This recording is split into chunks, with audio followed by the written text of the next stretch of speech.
কুরবানির মাংস এখন পুরোপুরি একটাও বাজে না।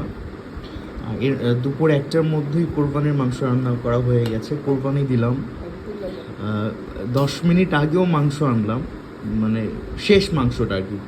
আর মাংস আনা শুরু করেছি 2 ঘন্টা আগে থেকে। কোরবানি দিয়েছি 1,39,000 টাকা মনে হয় গরুটার দাম ছিল। 4.5 মণ মাংস হয়েছে। মা মাত্র রান্না করে দিলেন।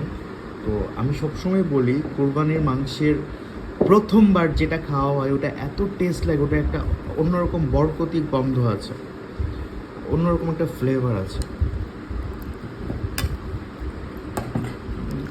আমরা 4 তলায় থাকি আর নিচতলায় গ্যারেজে কোরবানি দিয়েছি। তো 4 তলায় মাংস আনতে আনতে খুব কষ্ট হয়েছে, খুব।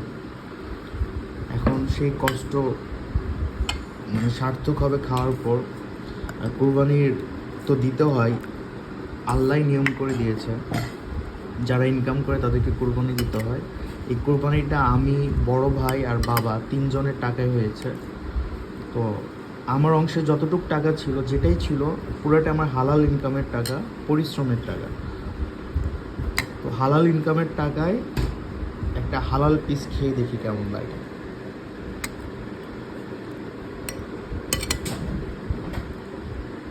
আমি আসলে কলিজা পছন্দ করি না, কেন জানি কলিজার গন্ধটা আমি নিতে পারি না। সলিড মাংস খাই।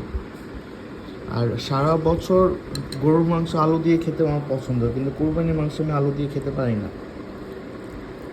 বিসমিল্লাহির রহমানির রহিম।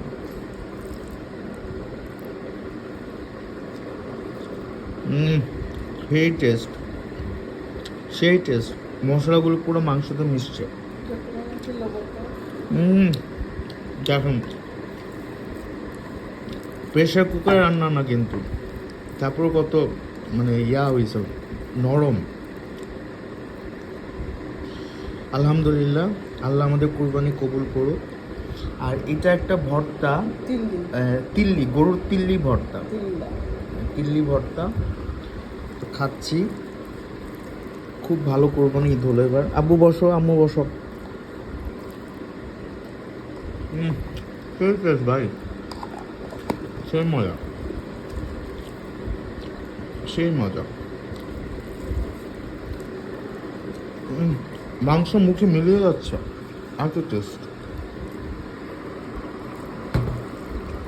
মুখে দেওয়া মাত্র মাংস মিলিয়ে যাচ্ছে।